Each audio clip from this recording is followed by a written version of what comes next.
Nah, Nah, itu itu yang makanya jadi kan masalah. masyarakat menuntut bukan cuma lembaga DPR-nya, pemerintah, tapi Polri-nya juga kan harus reformasi total. Komentar Ya, Anda, Pak? saya kira memang dalam hal ini tentu memang harus menjadi bahan pembelajaran ya, termasuk juga dalam operasi-operasi kepolisian yang ada saat ini.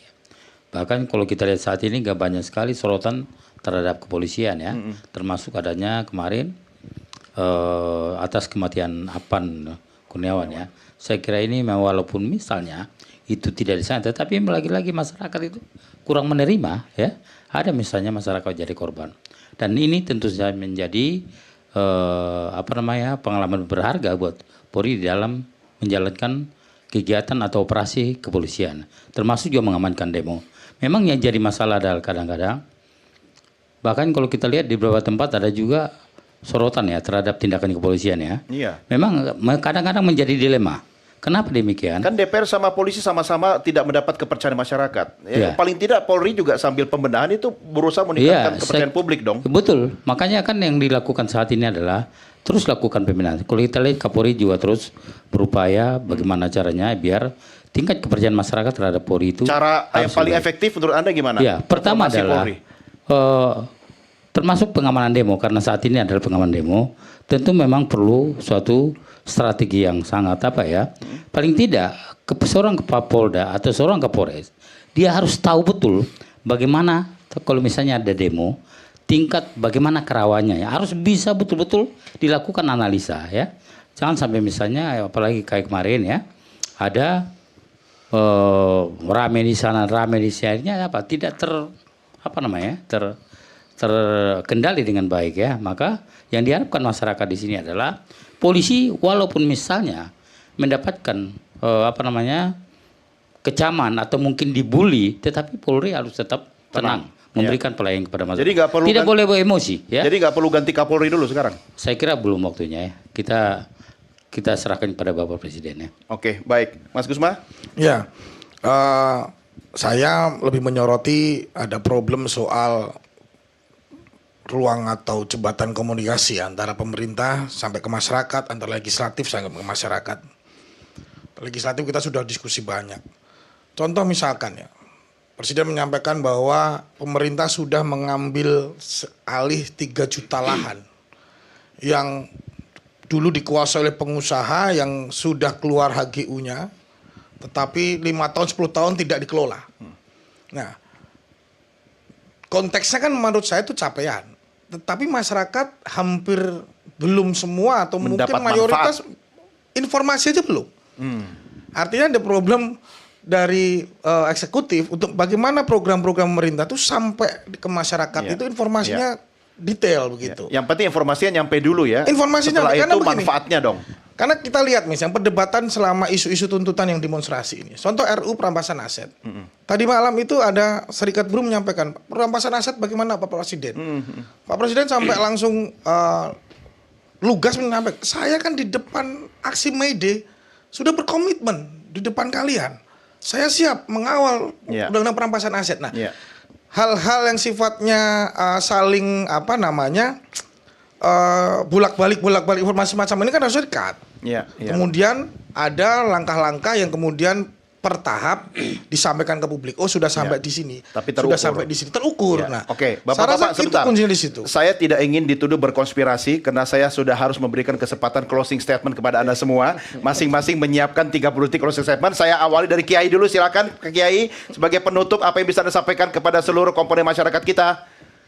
Kewajiban kita sebagai bangsa memang harus terus-menerus dalam konteks membangun ini untuk saling tolong-menolong dan juga untuk saling mengingatkan.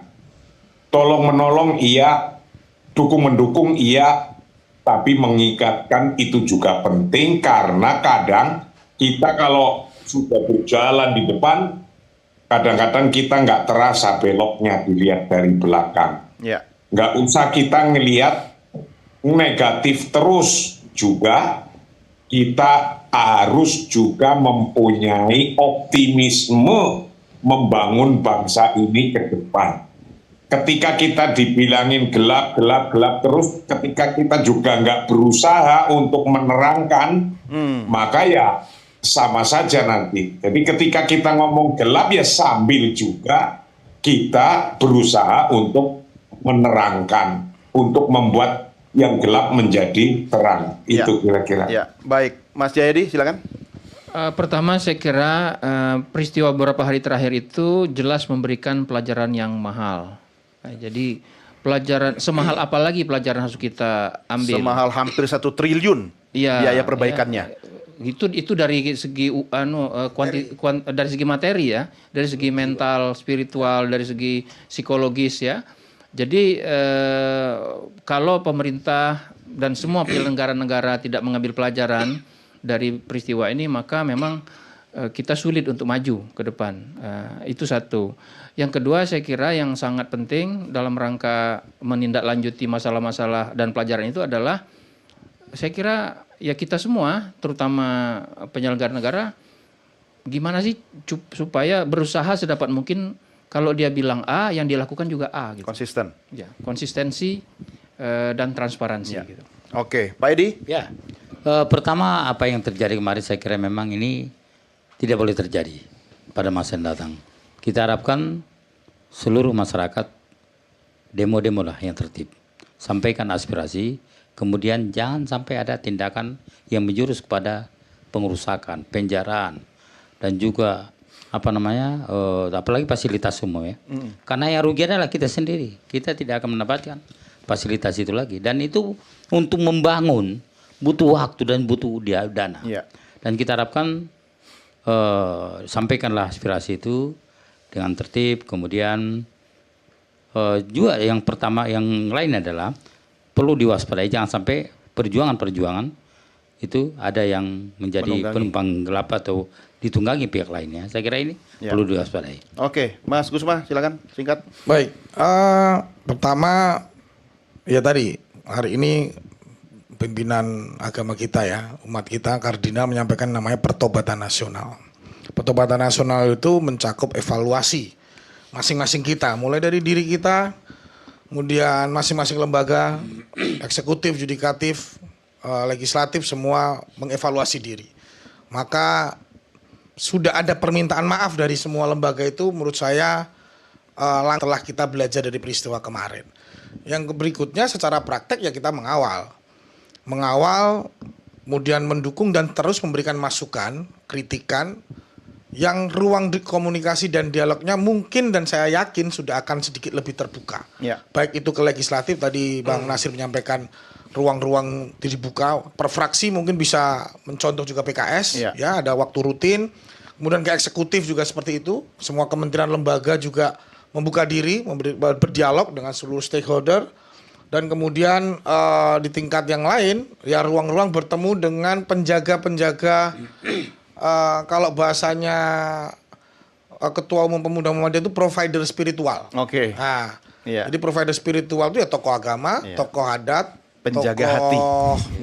masyarakat, ya itu dibuat rutin berjenjang dialog supaya segala sesuatunya bisa. Makanya ada lagunya, jagalah hati. Itulah. Pak Nasir, silakan. Iya, saya pikir kita harus menggali akar dan memberikan jalan keluar. Itu yang ditunggu oleh rakyat Indonesia. Sehingga apa yang ini terjadi pasti ada sebabnya.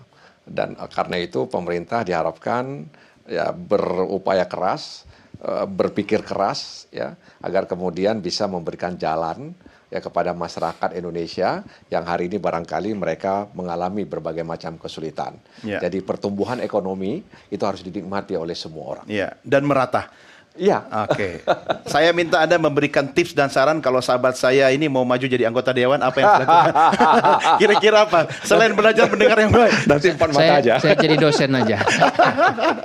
Baik, terima kasih Mas Jadi, terima kasih Pak Nasir, Mas Gusman, terima kasih Pak Edi, dan Sama-sama, juga Mas Doni. Kiai. Terima kasih Pak Yai udah bersama kami. Sehat selalu Kiai. Assalamualaikum. Ya, alhamdulillah, terima kasih. Iya, baik. Dan pemirsa, inilah akhir jumpa kita dalam Merah Putih. Saya Doni The Caster. Salam Nusantara. Merdeka!